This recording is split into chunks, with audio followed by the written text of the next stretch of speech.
Ce qui me passionne chez Sophocle, peut-être un peu plus que chez Euripide ou chez Échille, c'est le fait que Sophocle, dans ses 7 tragédies, met en scène une révélation. Le personnage, tout à coup, se révèle à lui-même. Tout à coup, le personnage se voit. Et se voyant, ne se supportant pas, il se crève les yeux, ou il se suicide, ou il part en exil.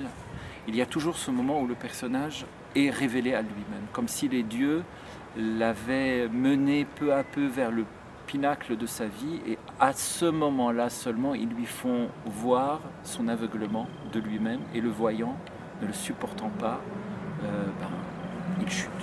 La vie est déchirement. On passe notre vie à être déchiré entre la fin de l'enfance et le début de la vie. On est déchiré continuellement, personnellement, on est déchiré collectivement, et à ce recolmatage, on est toujours continuellement entraîné, et ce déchirement crée de la douleur, crée une somme ahurissante de douleur. Alors il fallait répondre comment on y répond à cette douleur, qu'est-ce qu'on fait avec cette douleur-là. La civilisation grecque a y répondre comme les civilisations orientales. Mais si les civilisations orientales y répondent d'une manière très particulière, soit par le Tao, soit par le détachement, soit par le bouddhisme, soit par une sorte d'éloignement de la douleur et illusion au fond, les Grecs, eux, ils y répondent d'une manière tout à fait étonnante, ils inventent le théâtre. En réfléchissant, en lisant les pièces, je me suis posé la question, est-ce que je les mets en scène les unes après les autres? Est-ce que je les travaille les 7 d'un coup? Et puis, à force de les lire, petit à petit, c'est former des familles. Et là, il m'est apparu une trilogie et 2 duos.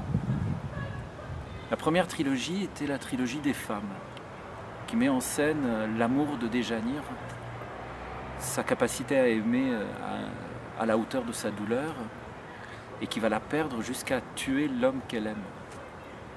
Il y avait Antigone avec la question de la justice et la question de la tentative de réconciliation de ces 2 frères qui se sont entretués. Et puis il y avait Électre avec la notion de vengeance. Réparer le meurtre de son père par sa mère. Et là, en ayant cette trilogie des femmes, tout à coup les 2 autres me sont apparus, 2 duos. Ajax et Édipe Roi, que j'ai appelé des héros, et Philoctète et Édipe à Colonne, que j'ai appelé des mourants. Et là, soudainement, en écrivant sur un petit morceau de papier ces 3 mots, des femmes, des héros, des mourants, j'avais l'impression au fond que je résumais ce qui m'a toujours profondément bouleversé dans l'œuvre des Grecs.